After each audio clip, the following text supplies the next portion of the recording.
So unfortunately, while I was planting bulbs in the front of the house and the chickens were free ranging in the back of the house, this happened.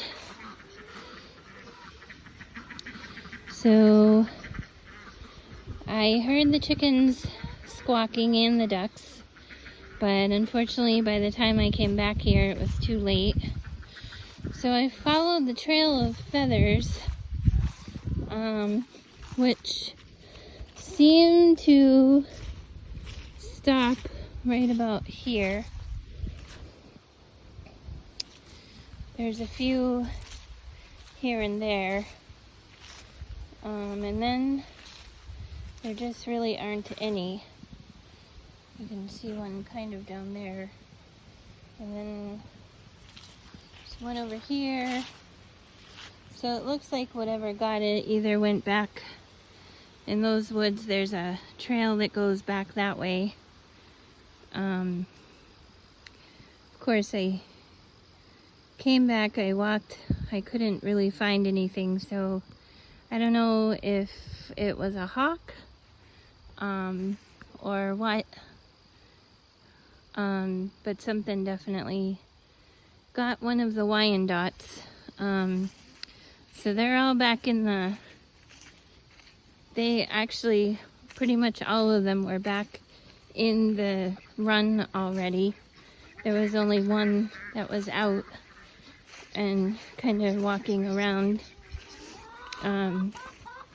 So they're not happy with me, but I'm not letting them out anymore today.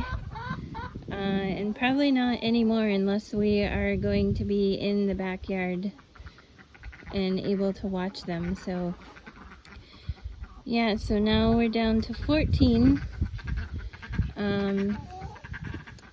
14 girls. My one that was having the issue is right there, and she seems to be doing a lot better.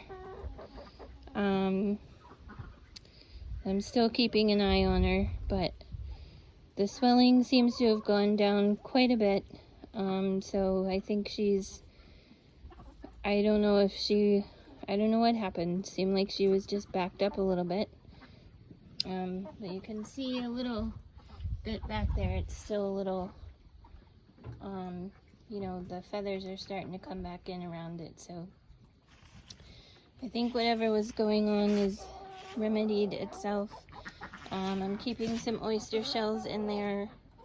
They have their water. I put, I'm gonna put this back in. I put it out because they were free ranging, but I'll put that back in so they have extra water.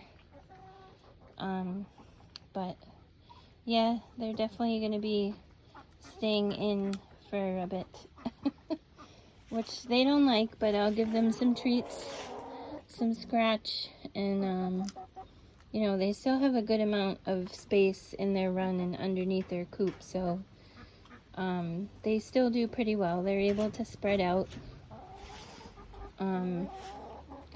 But yeah, unfortunately that's one of the downsides of having chickens or ducks or any animal really, is there's always going to be a predator. And you know, you do the best you can. Oh, it looks like there's some feathers over here too.